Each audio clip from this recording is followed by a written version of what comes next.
Let me explain about Jesus, how I think Jesus did it.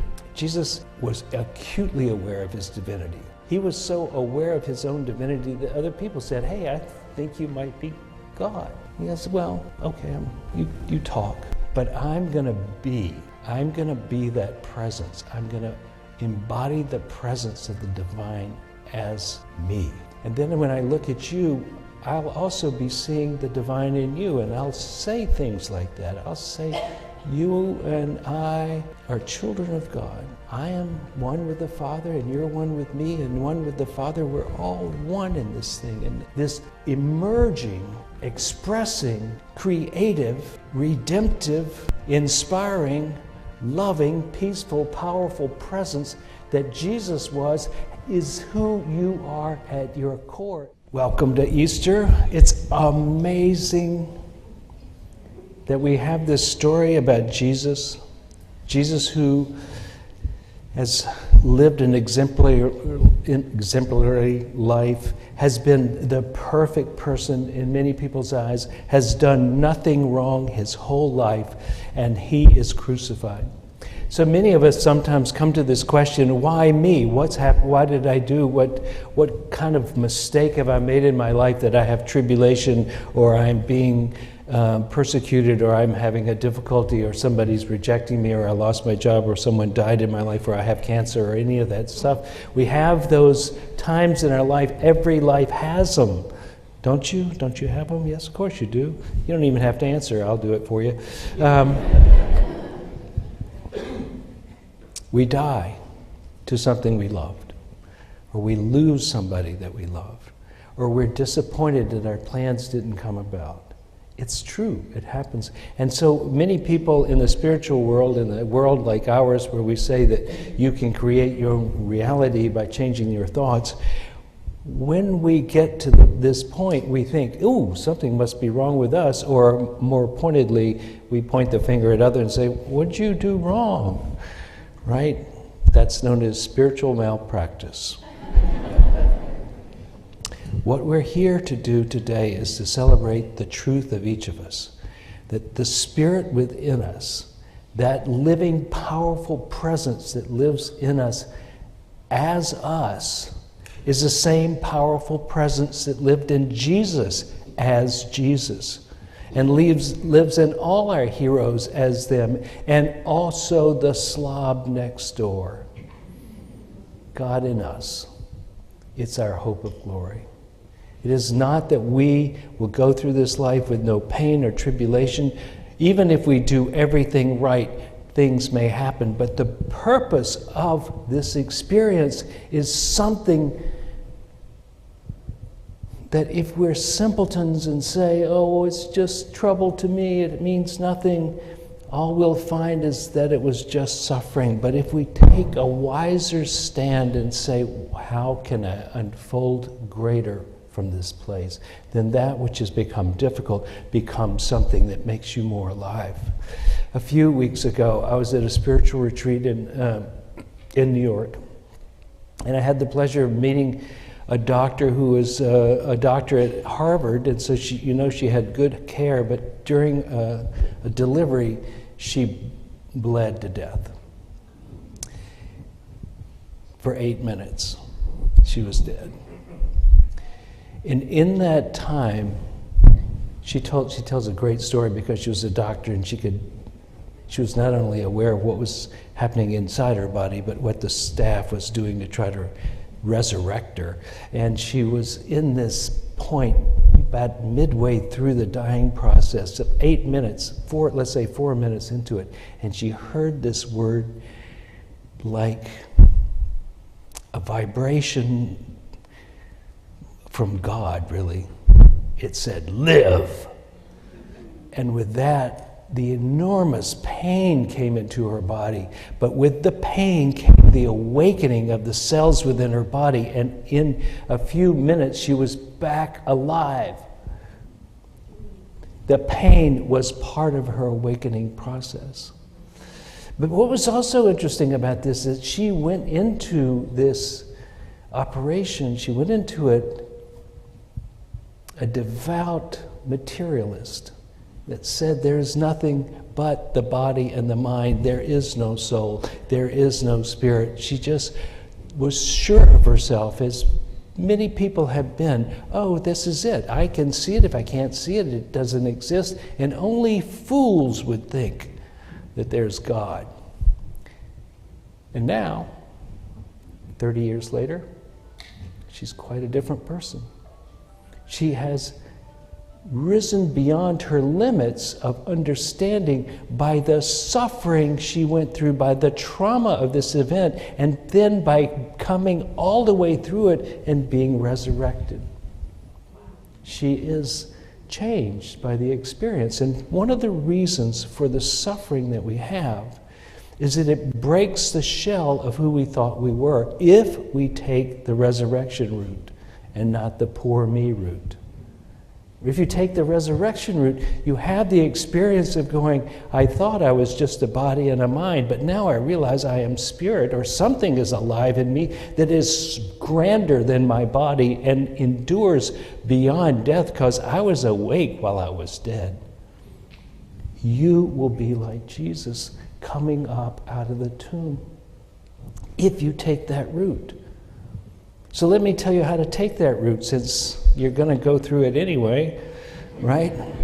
Something's going to happen. Something's already happened. As a matter of fact, right at the moment, I think the world is under a great deal of tension. And if you haven't noticed, tempers are short. People are sensitive. Anger is easier to come by. People are on edge in some way. And there's cycles to all of it. And we're in a cycle. And one of these cycles is one that the whole of us, like the rise and fall of the sea, we're rising and falling with it. And in this moment, I feel there's more tension than there has been in a while, and I don't see it going down anytime soon. So how about we learn how to rise above it? Now, for months, I've been talking about this quest that I think is the ultimate quest for a human being, which is to realize their divine nature. Because once you realize your divine nature, everything gets a lot different. Maybe you still have the troubles, but you have something inside you that is calming and peaceful and loving and faithful to the idea that you are more than your body or your mind. You are something else.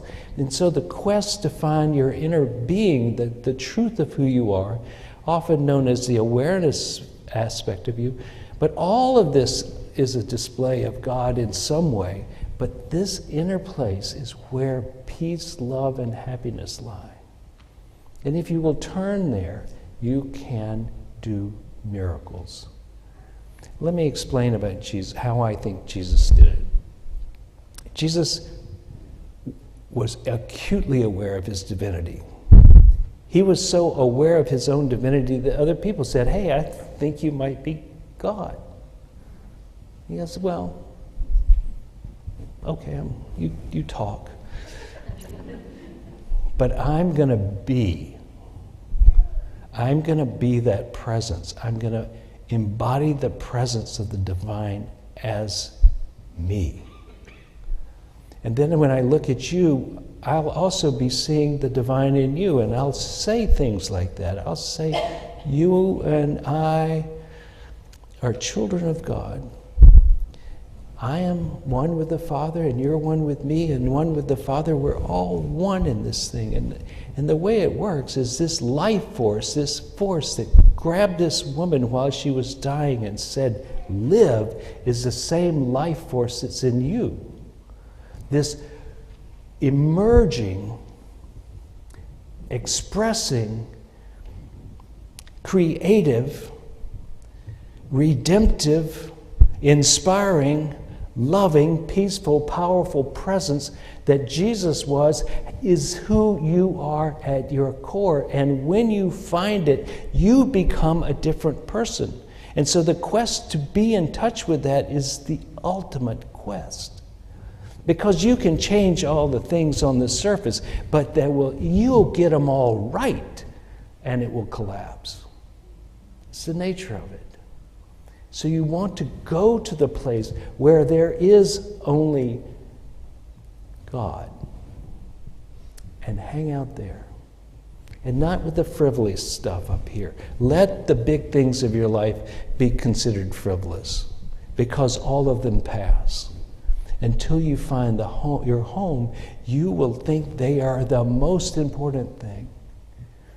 But as my friend discovered, she was a doctor at Harvard. She must have been fairly smart.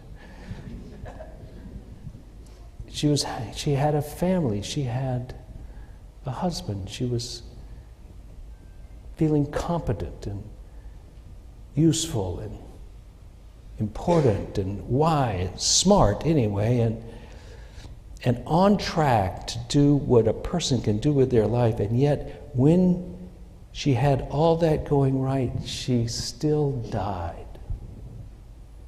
And it was the inner voice within her that woke her up, that said, live. So how do you get to that? One, you make it a quest. You actually make it one of your intents. You make it an intent to find out who you really are. And some people say the best way to do that is simply to ask the question, who am I, or what am I, and let that question lead you. And when you have found it, then come back to it often. You know, they say that Jesus was prayed up. You know, he'd go out into the wilderness and he'd pray. He didn't wait for a crisis. He didn't wait till the very last thing he would do would be pray. You know, no foxhole praying, right? You know, when everything else has failed, God help me, right? Instead, he was deepening into who he was and remembering and remembering and remembering by doing it over and over.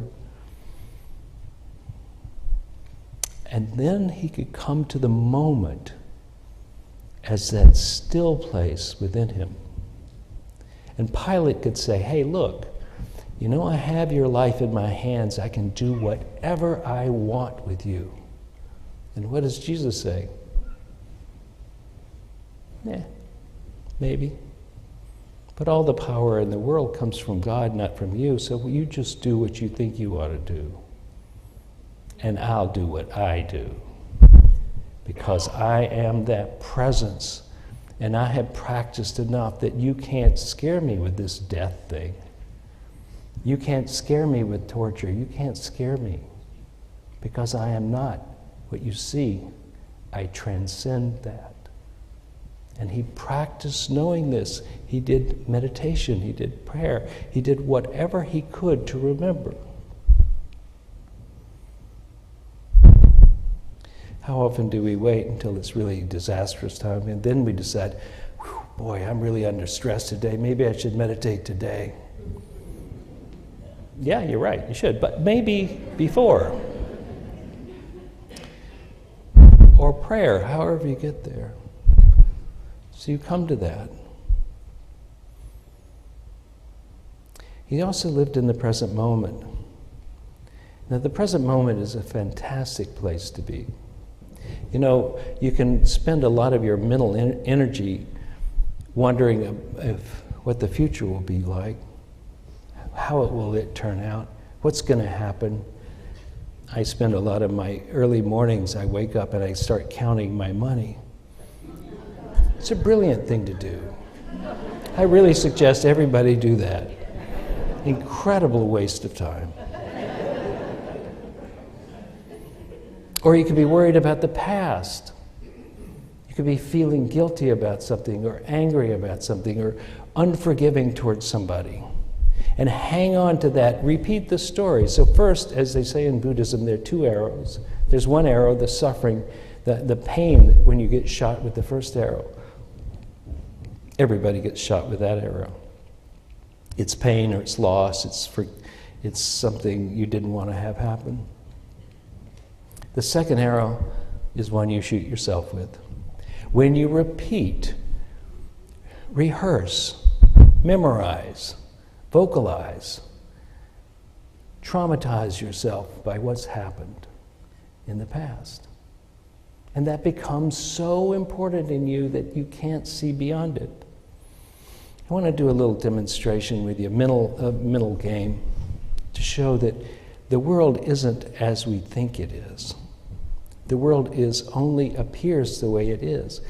Let's imagine that you live on the surface of a lake and you are a two-dimensional creature. 2 dimensions, not 3 or 4, 2 dimensions.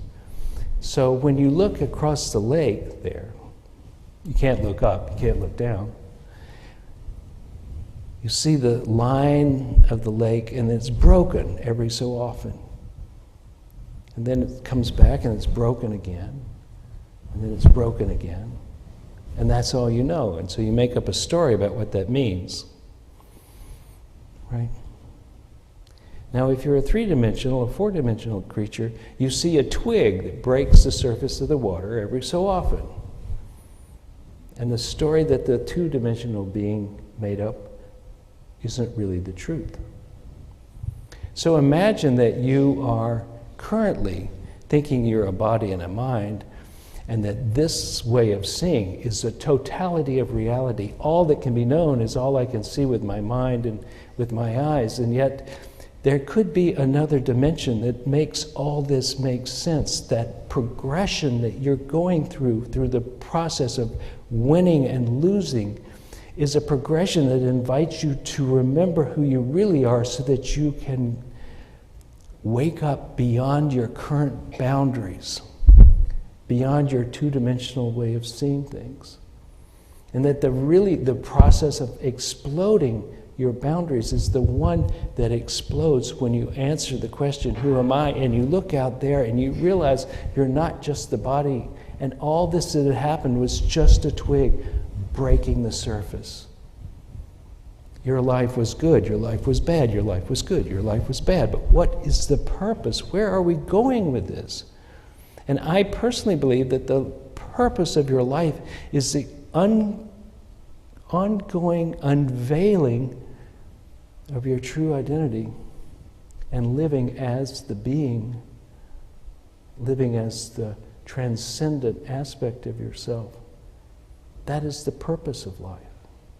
And of course, trials and tribulations like Jesus had, the guy who was already deeply in touch with it, would look very different to a person who's awake versus a 2-dimensional person who sees only the breaking of the surface.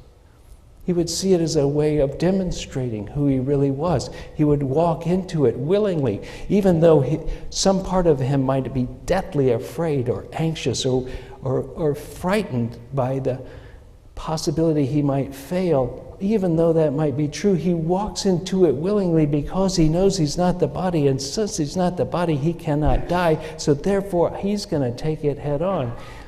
Boom! A few years ago, I had a heart attack. I didn't know it.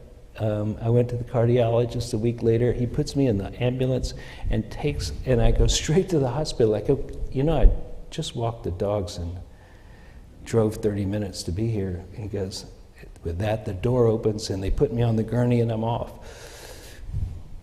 I guess I was worse off than I thought. So I get there, and after a few hours, they're going to wheel me into this room where my fate will be determined. And it's not that I'm going to die, but that I'll either have stents put in there or they'll split me open and do open heart surgery. And I remember being on this gurney. What was fascinating about it is I couldn't see the guy behind me, which was really kind of cool. So I'm being pushed down the thing like a baby in a carriage, right? And it's like, whoa, look at this. Do you know, there was a certain stillness that had come over me. And it was like, the words that came to my mind was, I got this. If I die, I got this. Because when you reach the still point inside yourself, only the present moment matters. Only that matters. Not the future, not the past. So Jesus is on the cross,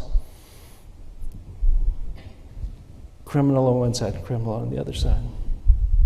And what does he say to the guy that says, what's going to happen to us? He says, you will be with me in paradise the moment you come into the moment, into the here and now, right now. When you're in that right now, all is moving along fine.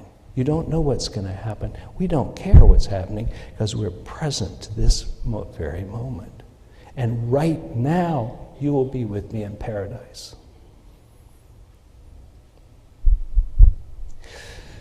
So that's the other trick he did. He stayed in the present.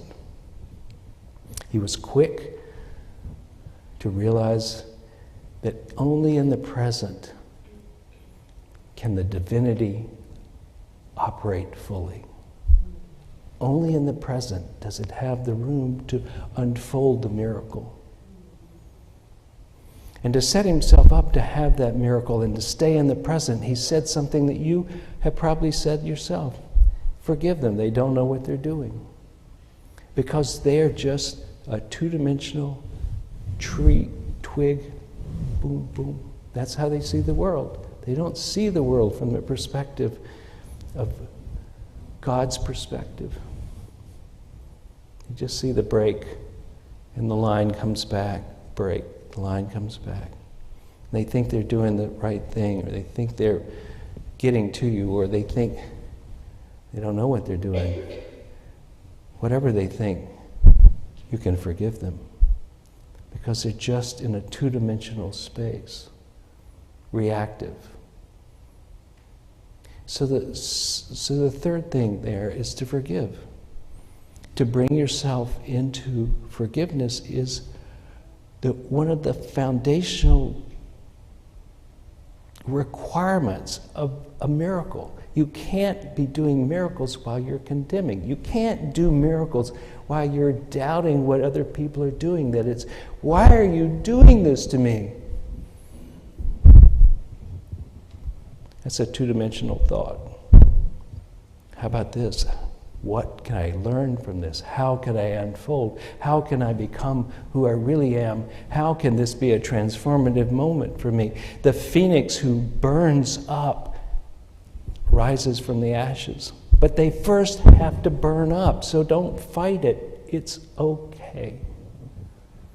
We will not fully be ourselves until we have gone through the trials and tribulations of this life and remembered who we were to a greater extent because we have done these three things. We have meditated and prayed, and we have realized somewhat of who we are. We have stayed immediately in the moment, not worrying about the future, not worrying about the past. Because see, the thing that is controlling your whole experience by the bulk of it is what you're thinking. And if you really think about thinking, thoughts are only in the present. They might be thoughts of the future or thoughts of the past, but in the moment, your present thoughts are what is controlling your experience. So stay in the present moment by staying present. And forgive. And realize that as you forgive, you make room for a miracle. And if you don't, the odds have gone down considerably. So you can trust that your powers will be revealed in the dark hours, not just in the light. I have one more short story to tell you. I have another friend who has been rebuilding her career. She had an illness that she was living in fundamental well-being, just happy as a clam. Got sick and lost it, and lost her job, and wasn't really sure she could do much.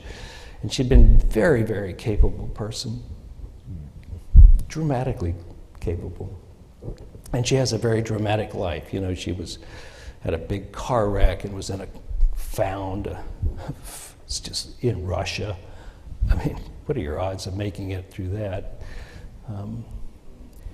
She told this story. She said, we were talking for weeks about, she had somebody invited her to be a keynote address to a convention, and she hadn't done anything like that in a long time. She didn't even know what she was going to say. They weren't very clear about what they wanted, so she didn't even have direction, so she was quite nervous about what she was going to say, and we talked about this over a couple of months. And then the time came for her to do it, and I'd forgotten, and so then she tells me how it went. So here's what she said. She said, my opening line was this. She said, the first time I strapped $50,000 to my body and got on a plane from Moscow to Kazakhstan to rescue a business, I thought, I'm either a badass or I'm over my head. And that's who you are. When you swing for the fences, you're either a badass or you're in over your head, but there's no better place to be. No scar, no story. Trust your life is unfolding as it should be. Let us pray.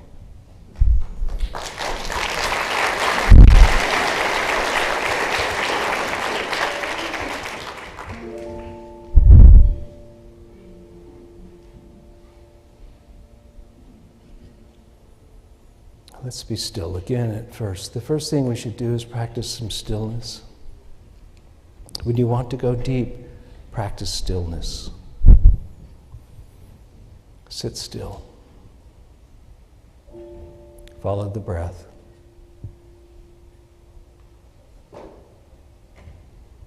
Invite yourself to go deeper.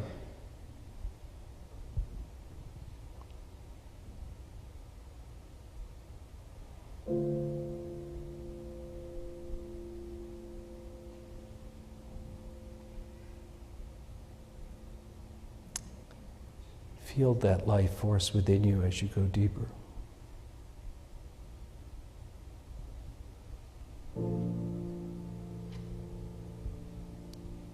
Get a sense that you're not just the body and the mind, but you're something else. At your depth, you're something special and universal at the same time.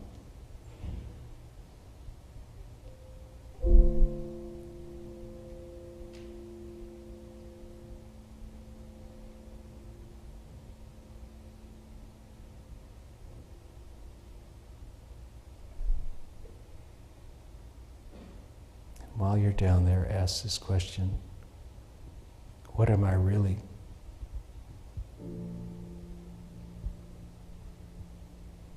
What is my deepest nature? What is the deepest truth about me? Not my successes or failures, not my plans or my story. What is the truth of who I am? What is this that I am?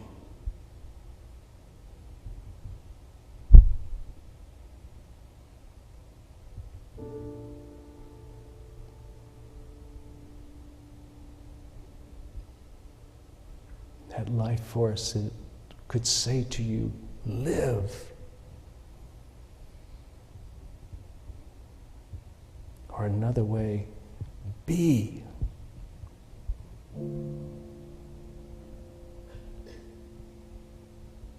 What is that?